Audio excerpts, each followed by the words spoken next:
Селям алейкум, привіт усім глядачам телеканалу ОТР, які дивляться нас як у тимчасово окупованому Криму, по всій Україні, так і в різних країнах світу. І не дивно, що всіх цікавить те, що відбувається саме в Україні. І ми намагаємося зв'язуватися і розмовляти з людьми абсолютно різними, з різним життєвим, професійним досвідом, які можуть оглядати події або на полі бою, або навколо війни, на різних напрямках.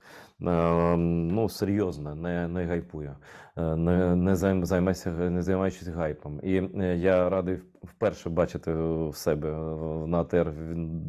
Пан Ігор Левін був багато разів, але у мене в АТРі вперше. Селям алейкум, Ігор Бей.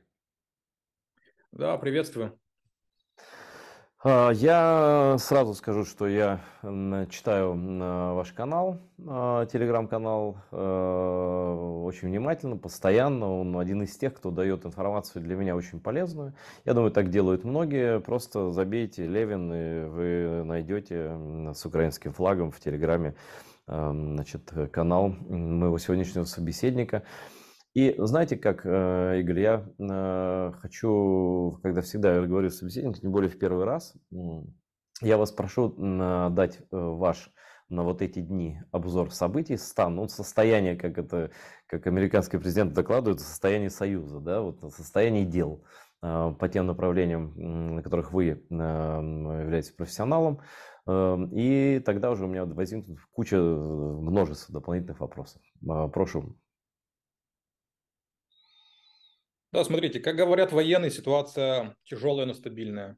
Такая вот есть типичная расхожая фраза. Русские пытаются перехватить инициативу, это не секрет. С того момента, как Украина перешла в контрнаступление, речь идет про Харьков, про Херсон, Лиманская операция, другие направления, остров Змеиный, как это выкинули оттуда врага. Инициатива перешла в руки ВСУ и Генштаба украинского.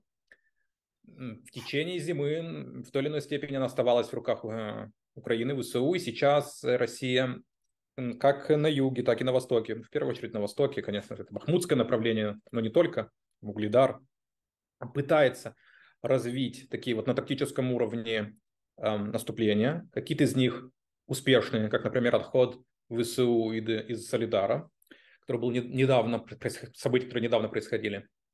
Ну и где-то происходит давление, накопление сил, постоянно про это говорят и на Западе официальные лица, и обозреватели, и украинские официальные лица тоже, и военные говорят, что в ближайшие месяцы они предпримут серию больших наступлений. Речь идет о стратегическом уровне, то есть наступление не за разрушенное село какое-нибудь, а действительно попытка выйти, например, к областному центру, например, к Запорожью, например, окружить, блокировать, как-то так. И во многом это будет сделано для того, конечно же, у них есть свои планы, у Кремля не остаются, это и разрушение, оккупация Украины в конечном итоге, план максимум, план минимум это Донбасс, оккупация полностью, выход к границам административным Донецкой и Луганской областей. Конечно, эти планы никуда не делись, но во многом это наступление нужно Генштабу ВС РФ, чтобы перехватить инициативу, чтобы Украина начала подстраиваться. Особенно с учетом поступления новых вооружений. Причем я сейчас не про танки говорю, например, боевые машины, сотни штук, те же Брэдли, например. Это хорошие очень машины, очень такие, они в грамотных руках могут много сделать на поле боя.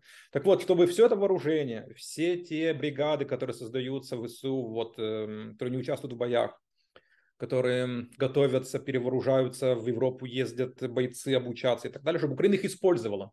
И использовала там, где этого хочет Генштаб, российский Генштаб.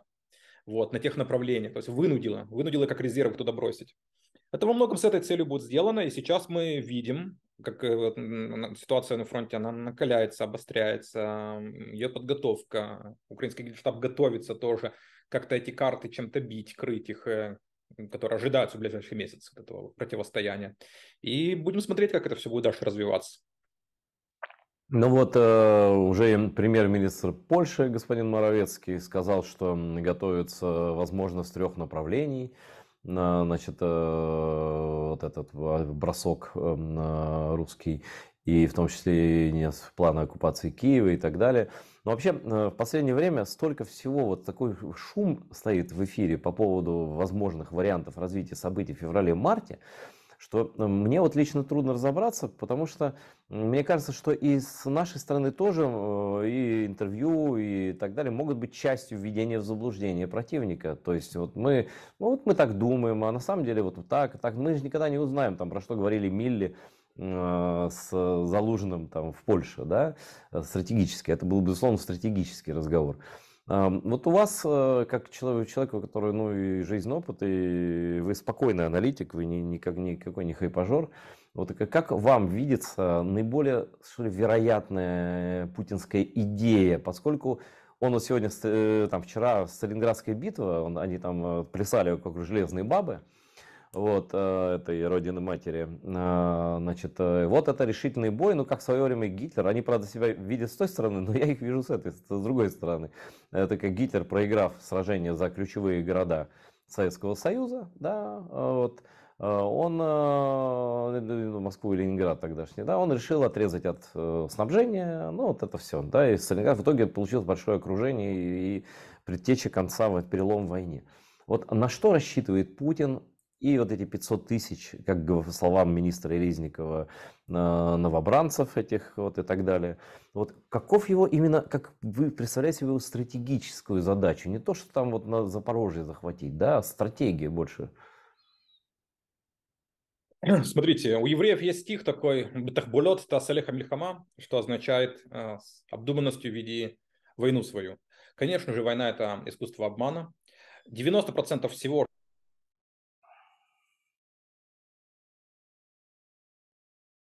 Ой. обман, вот наведение дыма, максимально запутать, перепутать карты полностью, как бы как-то вот, да.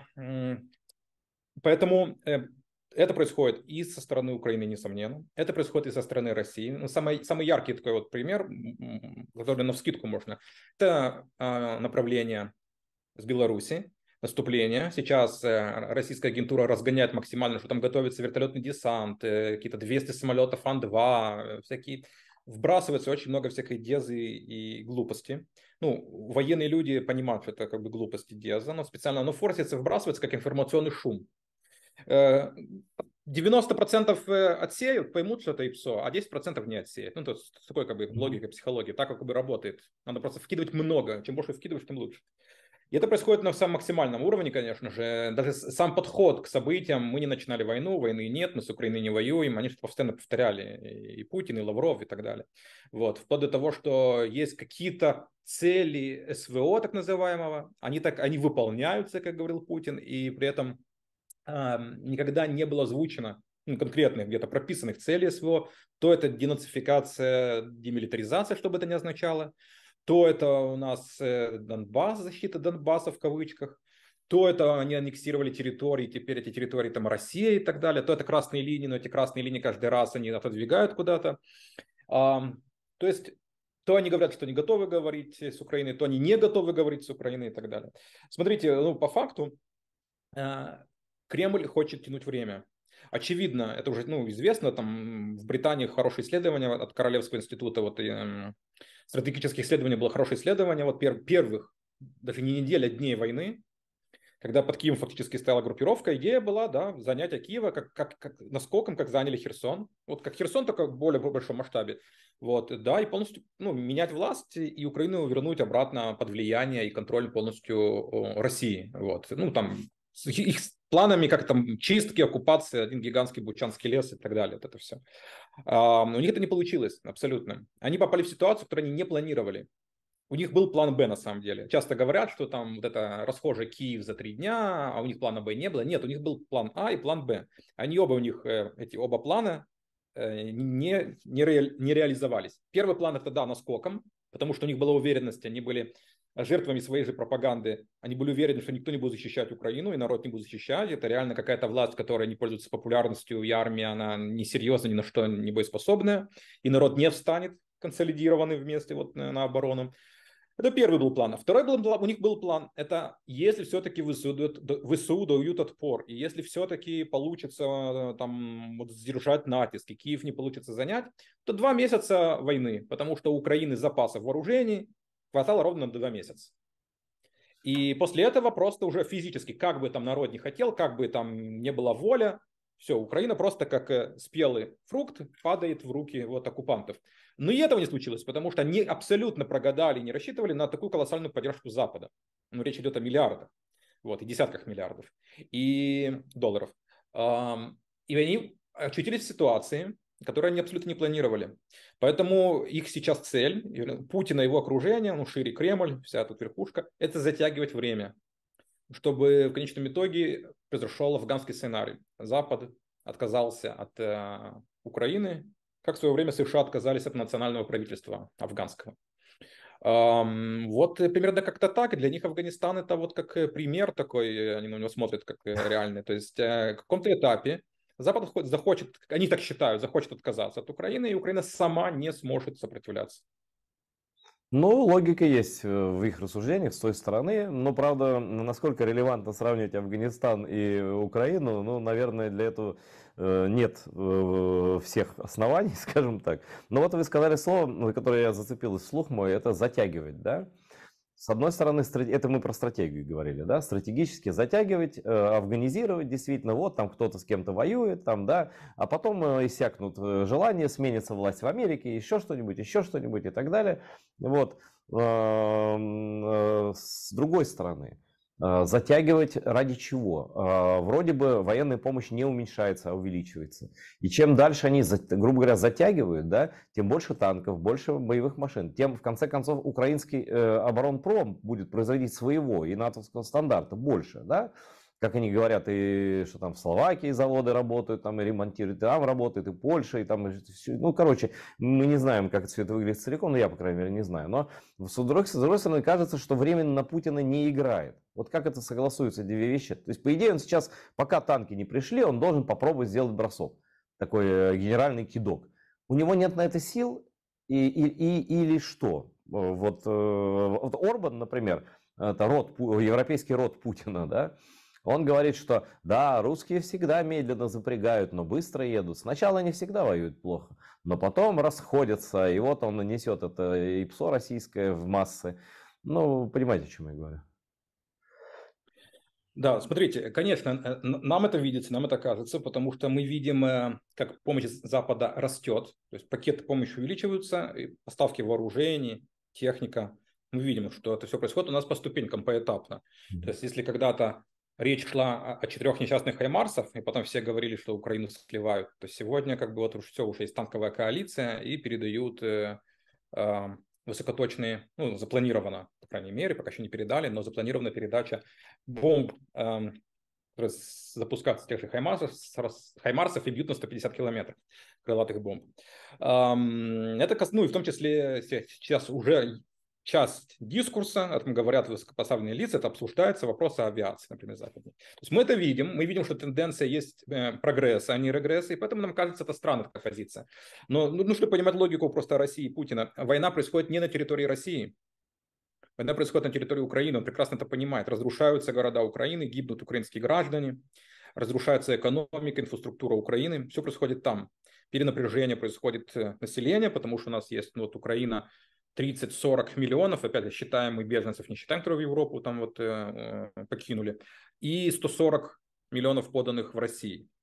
Можно затягивать, воевать очень бедно и примитивно, каким-нибудь там оружием советским 50-х, 40-х годов, но главное, чтобы это не было состояние капитуляции, чтобы это не было состояние, ну, формально проигрыша. Ну, ощущение поражения, да, чтобы у них не было ощущения поражения, вы это имеете в виду, да? Очевидные. Смотрите, они даже могут, скажем так, они даже могут ставить территории в конечном итоге и вывести войска, деоккупировать все это, вывести войска и подать это так, что если бы они не начали примитивный удар, то НАТО стояло бы уже под Москвой, и была бы ядерная война. И вот Путин гений, вот он, как это там в Советском Союзе называлось, чужой кровью, малыми силами на чужой земле, как-то так это было называлось. Вот. или малой крови на чужой земле. Но вот перенес войну вместо того, чтобы она была под Москвой, на территорию Украины, вот эта база НАТО, вот украинцы в кавычках такие глупенькие вот продались этим всем натовцам и так далее. Да, война была тяжелой и страшной, да, там крейсера потонули, там то, сё и так далее. И героически там в войне, в борьбе этой, вот опять же в кавычках, там народ Донбасса, но не смог выстоять. Но мы зато спасли всю Россию вот, от ядерного там холокоста и агрессии НАТО, и то, что Москва сегодня была пепелищем, превратилась там, и так далее. И это люди примут и купят. Что-то похожее произошло в Египте. Египет проиграл войну 1973 года, но считается у него с Израилем, считают, что он победил. Вот, у них празднуют как День Победы, что они победили и так далее. Вот. Поэтому даже такой сценарий в конечном итоге может быть. Они боятся другого, они боятся, что это дальше будет все раскручиваться по прогрессивной как бы, линии. Плюс они боятся, что война перейдет на территорию России непосредственно. Почему постоянно вот есть этот дискурс о том, чтобы не наносить удары там в Москве, в глубине, почему украинская власть вот четко обозначивает, что все, что происходит там, это бавовна называется, это она никакого отношения к этому не имеет. И это грамотно, кстати, это такой почерк Израиля. Израиль тоже никогда не берет ответственность, там, почти никогда. За все, что происходит на Ближнем Востоке. Ему там все приписывают всегда поголовно. Почему постоянно мы слышим, как на Западе вот говорят, да, мы рассматриваем те или иные вооружения, но вот без учета того, что, с учетом того, что не будут наноситься удары по территориям на самой России и так далее. Потому что это ящик Пандоры, это у нас получается такая ситуация, когда у нас контролируемый хаос, ну для Запада в первую очередь, превращается в неконтролируемый, непонятно. Потому что нет никакой социологии в России. Ведь нам непонятно, какие там есть группировки, какие там подпольные группы, какие там есть настоящие настроения вот, в тех или иных субъектах Российской Федерации. То есть это огромная территория, где легко исчезнуть, где-нибудь там за Уралом в Сибири, в лесах, в горах и так далее. Вот. Это у нас есть взрывоопасные районы, такие как и Кавказ, и Сибирь, и граница с Китаем и так далее. Вот. Пока там существовал консолидированный авторитарный, да, деспотический режим, вот Путин, по крайней мере, все под контролем, все известно, все понятно. Когда начинаются боевые действия, может легко произойти ситуация, как в Сирии. То есть полный хаос, тысячи группировок, которые воюют друг с другом. Вот такого вот Запад очень боялся, что произойдет, кстати, с самой Украиной. То есть сириизация Украины. Это, кстати, была одна из причин, почему тоже медлили с поставками тяжелого и серьезного оружия. Это не единственная причина, но одна из. И также сама не боятся, что произойдет сириизация России, Российской Федерации. Вот, и все это превратится в тысячи игилов, которые там будут бегать туда-сюда, и непонятно будет, что с ними делать, там, создавать новые антиигиловские коалиции, вот, и так далее. Вот вокруг этого всегда и вертится, в том числе и решения и желания Кремля. Они тоже боятся. Почему они так вот с мобилизацией, например, медлят? Очевидно, что им нужно еще больше людей. У них же получилось мобилизовать сотни тысяч. Почему Ну а не как медлят, мобилизовать? Игорь, извините, вот слова министра Резника, по-моему, опять же. Я 500, помню, про 500 000, 500 тысяч. да. Да. Смотрите, Резников говорит, опять же, как программа «Максимум». То есть столько они хотели и хотят мобилизовать. Мы допускаем всегда худший вариант. У Мгм. нас есть цифры генерала Милли, да, США, о том, что они мобилизовали в конечном итоге 250 тысяч. Это не Мгм. имеет значения, мобилизовали не 250 тысяч или 500 тысяч, потому что армия всегда должна готовиться к худшему варианту. То есть Понятно. если разведка говорит, что 250 тысяч, но есть все-таки какой-то шанс, что 500 тысяч, вы должны готовиться в армии как будто 500 тысяч, а не как будто 250. Поэтому не нужно думать, Милли сказал, значит их там 250 тысяч. Имеется в виду, что сейчас у них мобилизация не отменена, но по сигналам самой же России нет прямо повально, они пытались вот опять хватать сотни тысяч людей. И это связано с очень многими моментами. Во-первых, они прощупывают дальше в России общество, как они будут реагировать. Во-вторых, у них нет обмундирования, экипировки, чтобы вот все эти массы людей организовать. Потому что одно дело мобилизовать, другое дело организовать. И про организовать не всегда про это говорят, а это ключевое и главное. И у них с этим колоссальные и большие проблемы, но это отдельная тема, ее можно отдельно затронуть насчет организации войск. Игорь, я хочу продолжить эту тему вот в каком ракурсе. Они постоянно дают понять, что их много, и вот это Орбан тоже несет, и все Путин-ферштейеры, все там, ну, короче говоря, два аргумента. Нас много, и у нас есть ядерное оружие. Вот эти оба аргумента хочу отдельно с вами, именно с вами, я очень хотел их разобрать, да, подробно.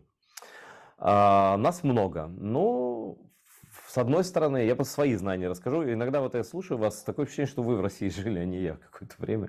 Вот. Вы просто знаете действительно их в чем-то так очень глубоко.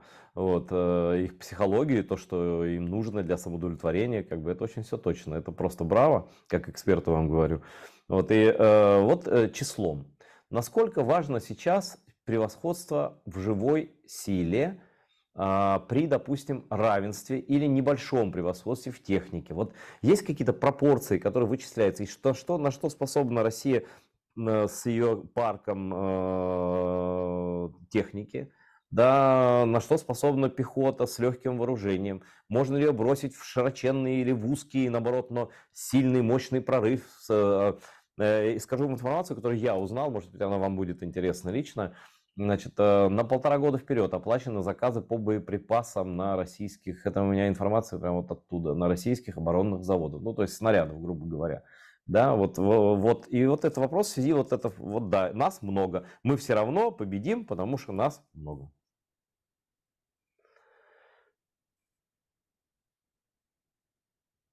Да, вы слышите меня? Да, я слышал, как слышно, потому что перебой со связью Да, были. теперь слышно, нормально, ничего страшного, это бывает, да, ну вы поняли Отлично. мой вопрос, да? Да, я понял вопрос. Смотрите, они перешли действительно к тактике вот малых групп штурмовых. В первую очередь, конечно же, это вагнеровские зэки, но про это сказано очень много, не хочется повторяться. Вот бахмутское направление. Но что-то похожее мы видели, попытки штурма под Угледаром, но там была морская пехота, а не зэки. И вот у нас вот эти два есть примера вот, штурмов. Один относительно удачный, потому что они Солидар смогли все-таки занять и продвигаются под бахмутским направлением, другой неудачный. Под Угледаром разбили этих морпехов, там их побили, пожгли, десятки единиц техники пожгли у них там украинские защитники. Вот у нас есть два таких примера, вот такой вот новой тактики, вот это вот живые волны. Одни это зеки, другой это регуляры морпехи.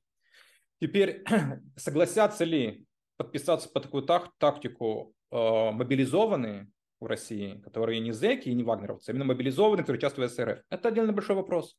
Это к ним. Если согласятся просто как муравьи двигаться и умирать волна за волной, то есть отряд за отрядом, группа за группой, рота за ротой, ну тогда дела плохи, придется всю эту массу перемалывать. И это отдельный вопрос к психологам, социологам, почему эти люди согласились. Согласились вот так вот, очень худо и плохо экипированные, плохо оснащенные, в непонятной авантюре войне, которая это не отечественная война там, по защите родного дома, ну, мягко говоря, все равно готовы идти умирать, вот так вот, волна за волной.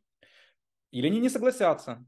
И тогда просто эта масса людей неорганизованная, она без тяжелой техники, она может просто пассивно только удерживать территорию, то есть оборону.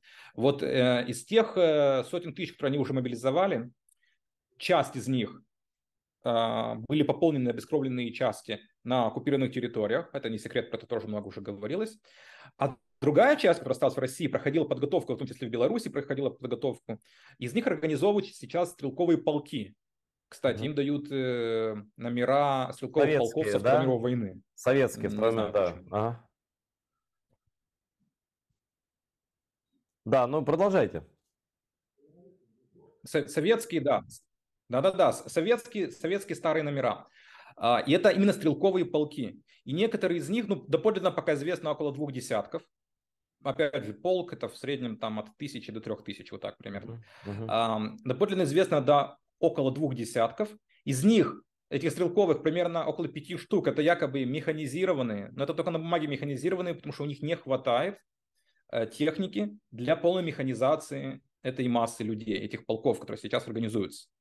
То есть в том состоянии, которое сейчас они есть, они могут их использовать разве что просто как пассивно удерживать оборону.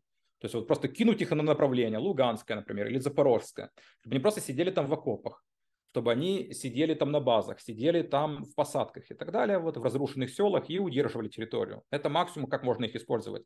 Использовать их как штурмовые части можно только в том случае, если не согласятся, как зэки, вот такие идти волна за волной, группа за группой, отряд за отрядом, просто на пулеметы, на минометы и на минные поля и так далее. Вот. И надо посмотреть, как они будут использовать эту массу, вот эту организованную. Мое мнение, что они будут использовать ее, как для пассивной обороны, чтобы максимально удержать захваченное. Плюс пока у них еще есть вагнеровцы, и пока у них еще немного осталось профессионалов, ВДВшники и морпехи, они стараются выйти на границы Донецкой и Луганских областей полностью. Вот, я почти уверен, что Герасимов и получил такой, ну, прямой именно вот приказ. Вот. А дальше просто пассивная оборона и тянуть время максимально долго и ждать, когда Запад откажется от Украины. Вот. Большие наступления вот такой вот, такими вот полками стрелковыми, опять же, там попытаться, не знаю, окружить Харьков, например, снова. Вот. Можно хотеть, и наверняка они хотят, они Киев хотят. Но мне кажется, это маловероятным и очень сомнительным и возможностью вообще. Хотел отдельно спросить, Игорь, про артиллерию. Я общаюсь с артиллеристами, и я не думаю, что они меня ввели в заблуждение, сказав, что 85% потерь сейчас в современной войне наносится врагу артиллерия. Вот, может быть, там меньше-больше где-то в разных обстоятельствах, но огромное, то есть подавляющее большинство погибших с обеих сторон, к сожалению, с нашей тоже, вот. Оккупантов-то нам не жалко, да, это именно артиллерия. Вот в каком состоянии сейчас находится баланс артиллерийских сил, то есть способность как ближнее, относительно ближнее, да, 10-20 километров, да, не подпускать вот эти волны мобилизантов к линии фронта, есть ли чем, или останавливать их на дальних еще подступах. Но я не буду пример Макеевки приводить, но там эшелоны, группировки, наверное, я же у вас читал там про то, как они скапливались где-то там на вокзале, выгружались, их там накрыли, там. Такие превентивные меры, чтобы не допускать больших скоплений вот этих вот сил, которые можно волнами гнать. Вот какую тактику наш Генштаб может выбрать? Я именно про тактику, не про места конкретные и так далее. Да, конечно. Вопросы в боеприпасах. Вам нужны очень много боеприпасов. Не просто обычные, а, во-первых, к минометам, а во-вторых, умные высокоточные боеприпасы. Как начиная, кстати, от Хаймарсов, заканчивая артиллерией 155 миллиметров. Вот, опять же, умные вроде Экскалибур, тех же снарядов, которые могут с точностью 95% поражать конкретные цели. И дальше разведка. Должна быть безупречно работать разведка. Вы должны постоянно знать, где эти эшелоны прибывают, привозят этих людей, где их расквартировывают. Ну, самый у нас хороший пример – это удар в той же Макеевке, где, кстати, даже, опять же, вот британская разведка признала, что несколько сот там было убито от этих вот мобилизованных. Вот это отличный пример точки, где были расквартированы вот солдаты врага, и они были уничтожены одним ударом в одной точке, а не по частям где-то. Вопрос в количестве просто. Мы видим каждый раз в пакетах помощи от США, что там идут вот эти дополнительные постоянно боеприпасы к Хаймарсам. Ну, отлично, должно идти, и больше, немного. Сейчас есть запрос с фронта именно от бойцов, минометы, много минометов, минометных Это я снарядов. знаю, да. Потому что да, про это говорят, да, надо наладить, ну, потому что и Украина наладила, Укроборонпром наладил производство снарядов для мин, именно, точнее, для минометов. Постоянно передают помощь, начиная от стран Балтии до тех же США, но надо очень много. Это просто потоковый как бы, ресурс, должен идти бесконечно, все время волной, рекой должен просто течь вот на фронт, потому что миномет это самое подходящее, самое отличное, вот как раз против волн без техники, когда у нас просто волны, живые волны, да, людей там по посадкам и по развалинам вот пытаются добраться до ваших позиций. Еще мне военные рассказывали такую историю, что почему русские воюют малыми группами, да? Не потому, что они не хотят воевать большими группами, а потому что как только скапливается какая-то группа, ну, грубо говоря, из 10 танков, там, ну, 2 они могут еще там собрать где-то там за ним побежать, да, но когда скапливается большая группа техники, наши ее видят, разведки, я уж не знаю, как это работает, да, и они становятся, достаточно такой, ну, не то что легкой мишенью, но мишенью такой, понятной мишенью для наших артиллеристов, да, и вот, опять же, как войну представляет себе обыватель, да, скапливается огромное количество войск на границах, фюрер поднимает руку или машет рукой, значит, и, алло, да, небольшая проблема сейчас вернется изображение, я думаю, и, да, все нормально. Игорь, вы слышите меня? Так, да, я тут, секундочку. Да, ничего страшного, бывает такое, ничего страшного. Да. Вот. Я говорю, что большая часть людей, обывателей, представляют себе войну так. На границах скапливается, ну или в удобных местах граница. А граница большая. Тут для творчества, фантазии и реальности тоже возможности есть, да? Какое-то количество техники, и вот эта вся свинья, значит, псы-рыцари, как вот это в средние века, значит, вот они свиньей идут, значит, все стирают на своем пути при поддержке артиллерии, там танков и так далее, и так далее. Насколько реально незаметно или заметно скопить, допустим, 50-тысячную группировку, 100-тысячную группировку, 25-тысячную группировку и неожиданно напасть там в каком-то месте, прорвать оборону украинскую?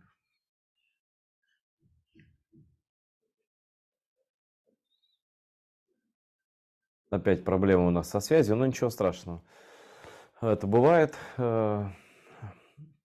Очень интересный собеседник. Я, пока он не в кадре, скажу, что я давно хотел с ним поговорить на эту тему. Игорь очень грамотный, спокойный и аналитик. Именно тех, кого и стоит называть аналитиками, наверное, вот, в нашей стране. Как сейчас слышно? Алло, как слышно? Я слышу. А вы слышите, Игорь?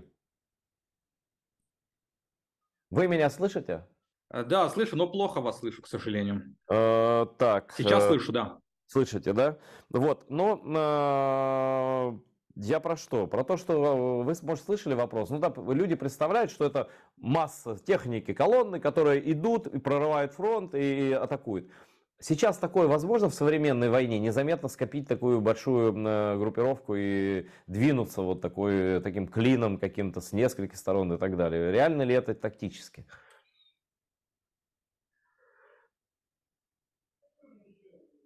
Вот, смотрите.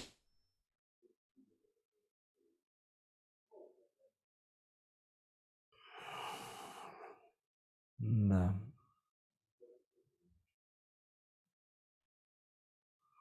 Не очень хорошая связь у нас сегодня. Ну, надеюсь, что восстановится. Еще многое, о чем хотелось спросить господина Левина.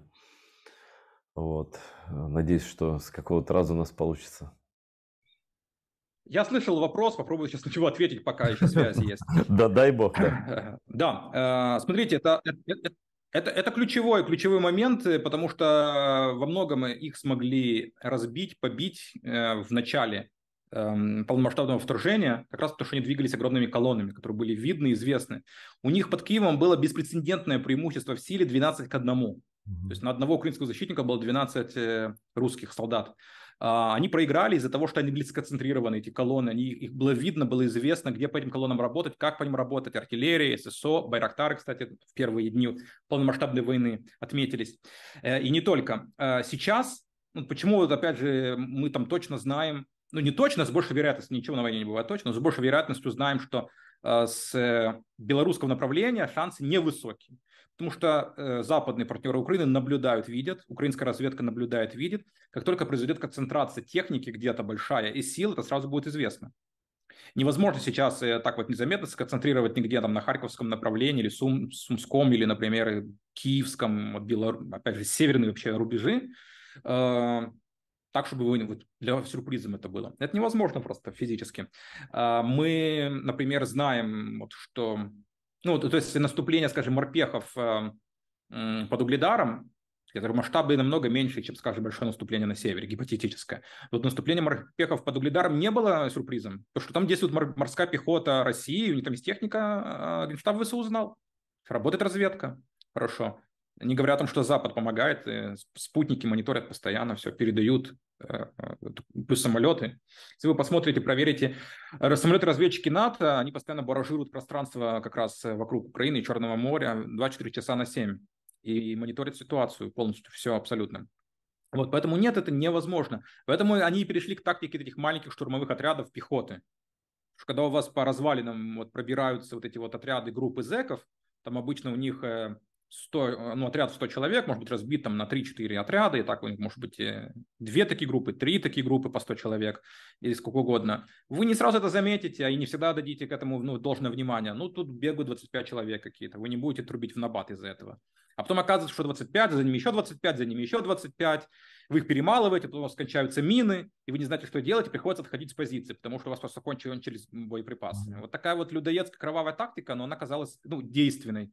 Мы видим, что вот на направлении за 8 месяцев, кстати, на сайте Censor.net сделали хорошую карту, где показано, что за 8 месяцев наступления на Бахмутском направлении, 8 месяцев назад началось первое продвижение на этом направлении. Они вот продвинулись где-то 2 километра, где-то 5, где-то 10, ну максимум 15 за 8 месяцев. Ценой сотен и тысяч и десятков тысяч просто убитых людей. Ну вот такая вот тактика. Вот. Но чтобы сконцентрировать прям какие-то танковые большие подразделения, как я уже сказал, во-первых, у них проблема с механизацией большая вообще армии. Кстати, вот Орикс буквально у нас когда на днях обозначил, что уже больше 9 тысяч. Орикс — это асинт-аналитики, которые по задокументированным фото и видео свидетельством считают технику потерянную. Так вот, больше 9 тысяч у них потерянной техники. И это только задокументированные, то есть настоящие траты техники выше, больше 10, больше 11, больше 12 тысяч. Потому что много чего не документируется, конечно. Вот, поэтому, во-первых, у них проблема с техникой, а во-вторых, сразу разведка это все увидит и сразу станет известно. Еще я хочу задать вопрос, касающийся потенциально гипотетической возможности следующей тактики. Вот тоже разговаривал с военными людьми, и просто обсуждали, это никакие не тайны, там, какие варианты могут быть там, с Беларуси, например. Но, ну, предположим, мы планируем по худшему варианту, да, что они решили напасть, и Лукашенко согласился, дал еще своих, технику свою дал, ну и так уже обучают, там, ремонтирует, наверное, что-то там, запасов достает, он же запасливый, он же хозяйственник, вот. Возможно ли такая история? Вот при нынешнем развитии, допустим, и дорог хорошим, и железных дорог, это не Вторая мировая война, грубо говоря, технология такого прокола, дырки создания в обороне, фронт длинный, да, он реально длинный, да, и вот в каком-то месте какая-то не очень большая группа врага делает прокол, а потом в течение суток, двух, трех, эшелонами, шоссе с какого-нибудь там Бобруйска, я не знаю так сильно географию Беларуси, но неважно, даже может быть и не Беларусь, а другое, да, эшелонами в эту дырку, которую им удалось там каким-то путем пробить небольшой группой, организуются поставки, сопровождение, вся логистика, и вот таким образом они разрывают там оборону и так далее. Вот насколько такой сценарий реален? Ну, для того, чтобы им в этой кишке, которая у них образуется, в этом проколе, вот наладить там эту логистику и снабжение колонн, им нужно будет обезопасить фаланги. В израильском военном искусстве есть такое понятие, как автохат цирим. Это как раз оно и есть. То есть вы должны их обезопасить. Они, кстати, этого не сделали при полномасштабном вторжении, когда у них вытянулись эти колонны, которые к Киеву ушли, и их вот расчленили на части и жгли. Там от ССО до всяких сумских партизан и так далее. Вот. Сейчас с всеми новыми видами вооружения, от мобилизованной армии украинской, это не 23-24 февраля. Вот такой номер не пройдет. Ну да, их впустят внутрь, они пройдут. Их изолируют и начнут уничтожать просто. Они никак не смогут наладить там логистику. Для этого вам нужно расширять свою эту кишку, которая у вас образуется, и обезопасить ее. Вот. Ну, для этого сил и средств нет. И, ну, даже гипотетически, допустим, их это удается. Чего они добиваются этим? Вот просто вот там вот в болотах, лесах, вот на севере, вот там вот застрять. До Львова они не дойдут. Там нет сейчас таких сил, которые могут дойти до Львова. Вот. То есть, перерезать трассы две в направлении Ривного. Это все равно не останавливает поставки. Это ну, у Украины разветвленная сеть трасс. Не, ну просто эти две трассы, очень, они, понятно, самые большие. Просто дальше там южнее это Карпаты, там изгибы реки, там много мостов и кривые дороги и так далее. То есть, в принципе, вот как Гитлер под Сталинградом у них хотел, нет таких сил, да, у них нет таких сил, чтобы настолько глубоко войти. У них нет таких сил, ты сейчас там что, тогда глубоко войти. Смотрите, сейчас там российских солдат примерно что-то около 10-11 тысяч. И то это мобилизованные. Дальше. ВС Беларуси это 50 тысяч, из них именно конкретно те, кто вот боевые могут воевать, 10-15 тысяч. Это не те количества, да, вот, солдат, которые вам нужны для того, чтобы вы вот такую могли сделать, такой вот блиц, назовем это так. Вот. Если Лукашенко захочет мобилизовать армию, начнет ее мобилизовывать, это произойдет не за 5 минут, это сразу станет известно. есть как только начнут именно белорусские мобилизованные прибывать в части, 5 тысяч, 10 тысяч, 15 тысяч, у них, кстати, там ТРО свое есть, УВС Беларуси официально, вот это ТРО начнут тоже мобилизовывать, и организовывать, расквартировывать возле границ, тогда да, об этом ну, будет известно, но этого не происходит. Вот. И это не может произойти за 5-10 минут, чтобы кавалерийский наскок такой вот устроить вот, с шашками наголо. Поэтому все станет сразу понятно и известно. Пару дней назад глава Совета национальной безопасности и обороны господин Данилов сказал, что готовится серьезное обострение на, возможно, нескольких участках фронта, что поставки оружия надо ускорять. И звучит это как, ну, как действительно, что есть информация о том, ну, и президенты Польши мы уже упоминали, что они все-таки рушатся с места, сдвинутся, и гонимые там фюрером своим, там, дедами, там, не знаю, заградотрядами и там любовью к рейху своему, они, значит, ринутся все-таки в бой. Вот как оценивать такого рода заявления наших официальных лиц? Ну, все очень просто. Вы всегда рассматриваете наихудший сценарий.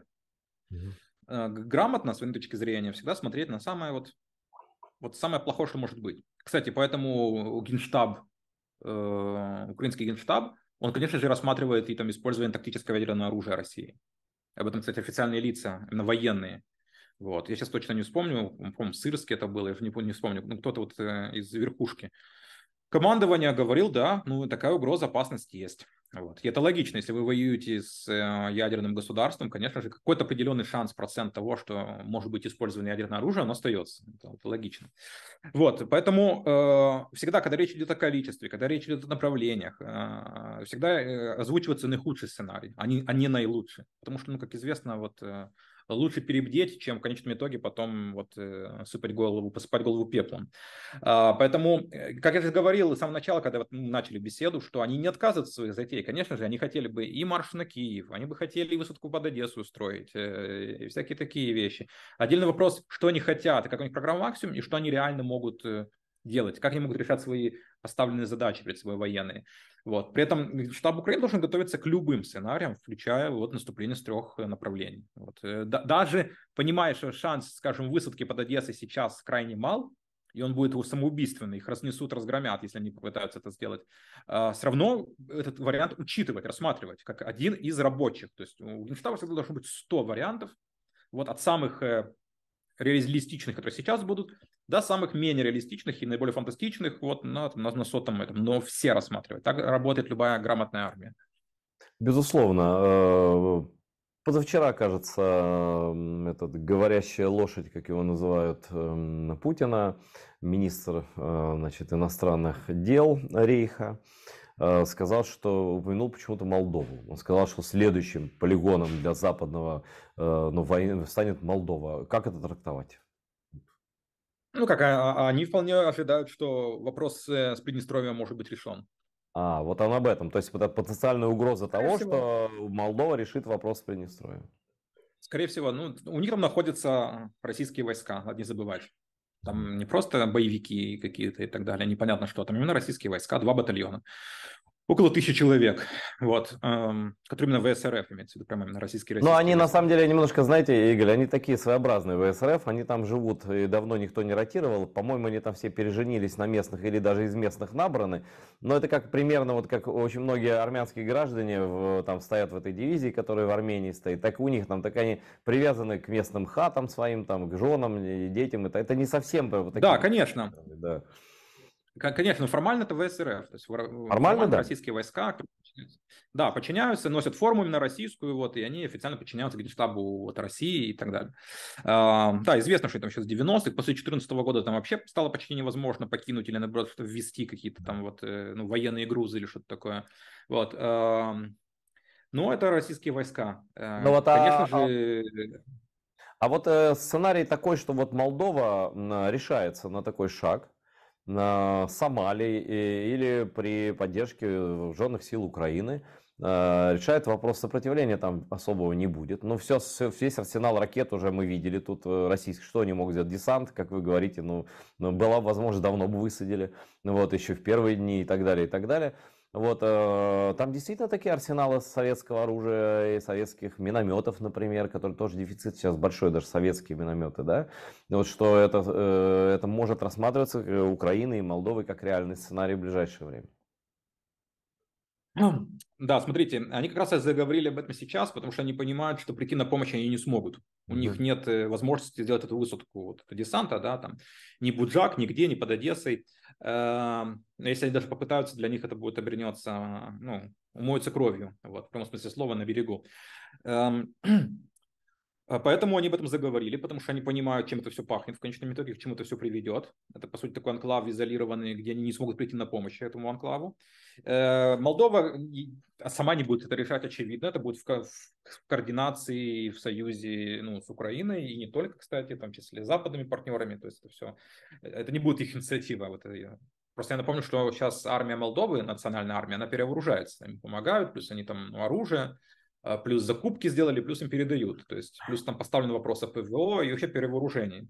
Когда они увидели, что большая война это все-таки не что-то из прошлого века, это реальность, вот они сейчас заволновались, начали перевооружаться. Вот. Насчет этого арсенала, да, там один из самых крупных в Европе, как это в колбасной вот этот есть огромный склад.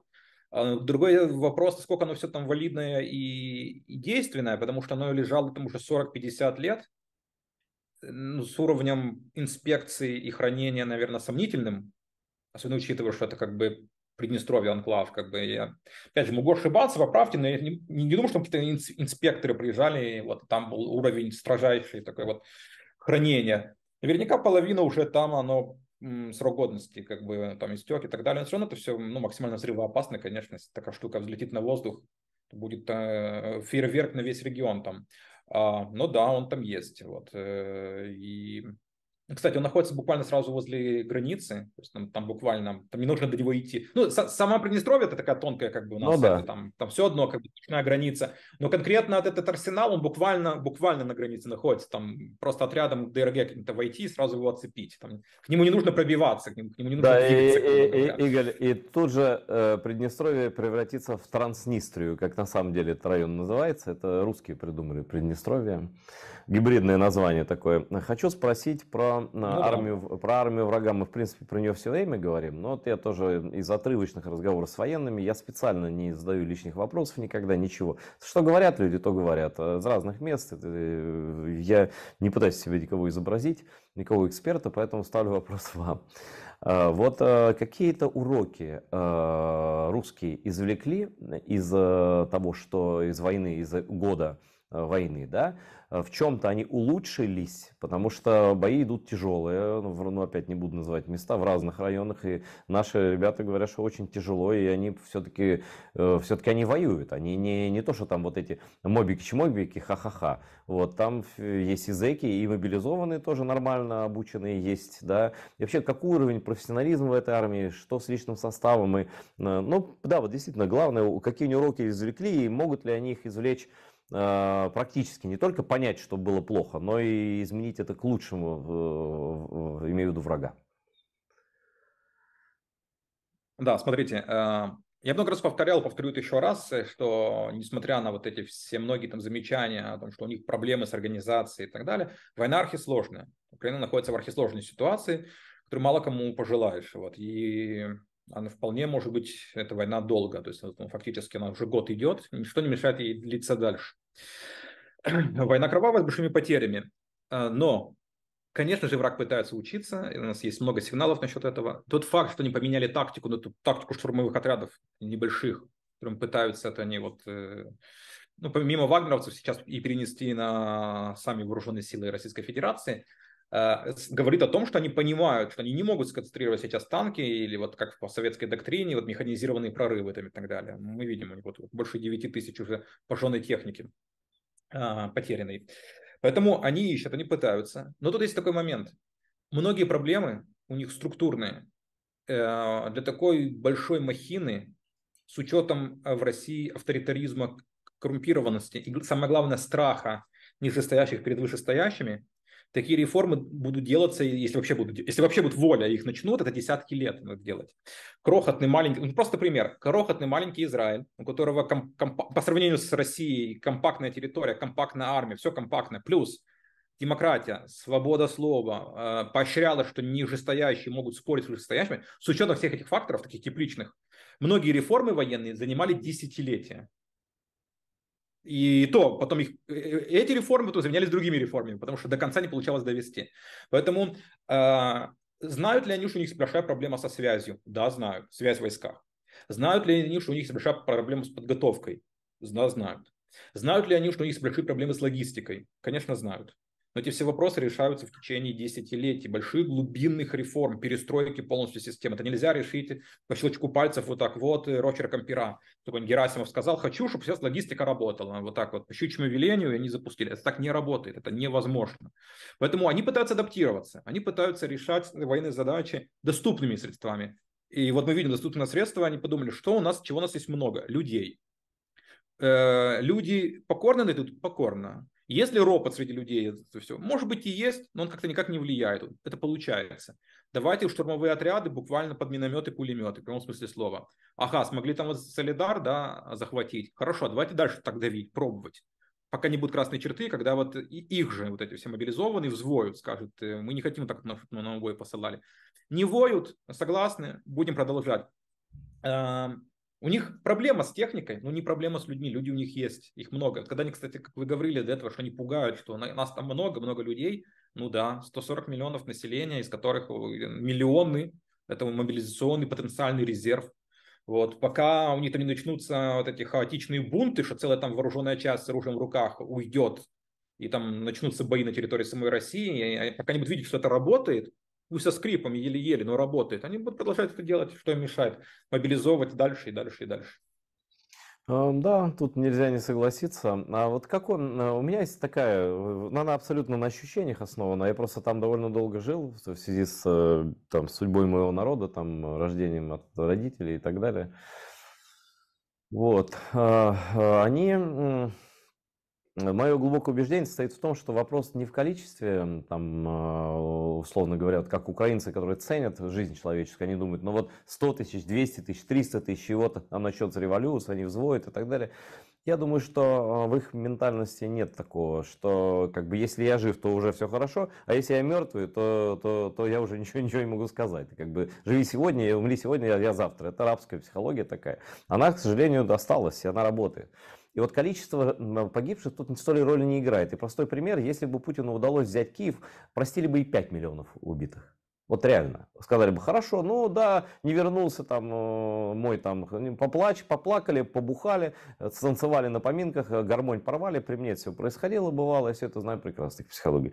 Вот как может выглядеть, я считаю, что поменять ситуацию и внутри, и снаружи, и в армии, и в обществе Рейха может только ощутимое, понятное, серьезное военное поражение, да? Или каскад серьезных военных поражений большего масштаба, чем даже тот, который был с освобождением Харькова, Херсона, Харьковской области и так далее. А каким вы, может быть, я и не прав, каким вы выглядите, видите вот то ощущение, вот Сталинградская битва, она не была формально концом войны, да, но ощущение уже как бы поменялось, да, в мире.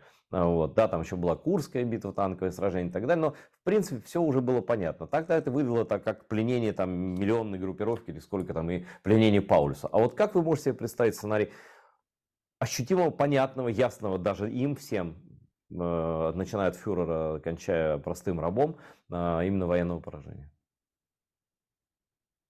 Смотрите, превращение Крыма из полуострова в остров, то есть освобождение Мелитополя, Бердянска, то есть сухопутная дорога, да, ее перерезать. Дальше огневой контроль над Крымским мостом, как это было над Антоновским мостом в Херсон. Ну, по сути, вся ситуация, как была с Херсоном, только в большем масштабе. Все, что туда, в Крым, входит и выходит под огневым контролем. И просто понимание Кремлю и всем, в том числе, кто там служит, все эти там летчики, вот, все эти там их... От самого последнего росгвардейца и заканчивая мобилизованным, понимают, что они как на ладони. То есть, почему они ушли из Херсона? Потому что они понимают, что просто там перемалывают. Мгм. Они никак не могут снабжать и организовывать свои войска там, потому что все под огневым контролем.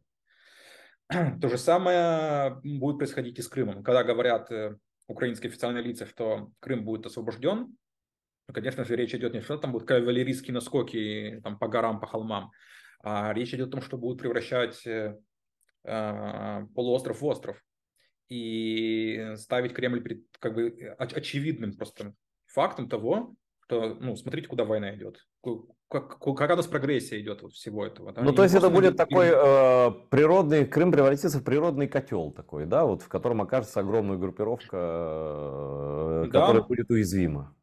да, большая группировка уязвима, уязвимость. Смотрите, да, вы правильно сказали про людей, им не жалко людей. Но тут просто мы посмотрим из истории, похожая ситуация была в свое время, когда британские советники прибыли к арабам, которые воевали тогда в Первой мировой войне бедуины, кланы, арабы, воевали с Османской империей.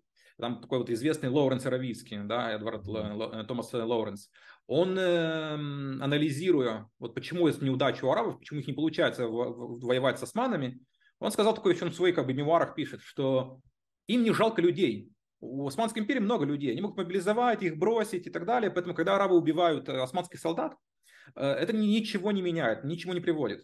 Но Османская империя, у нее очень все плохо с механизацией, с железными дорогами, очень плохо все с техникой, этого мало. Мало персонала, который может это обслуживать, это чинить и так далее. Поэтому нужно бить не по самим войскам османским, а по железным дорогам, по обеспечению, по их инженерам и так далее, и так далее. И эта тактика сработала. Они начали там рельсовую войну, уничтожали железные дороги, вот связи, логистика разрушалась османских там вот тоже подразделений и так далее. В конечном итоге это привело к тому, что Великобритания победила. Вот, освободив от османов, заняв тогда ну, будущую подмандатную Палестину, вот, Иорданию, ну и так далее, будущие.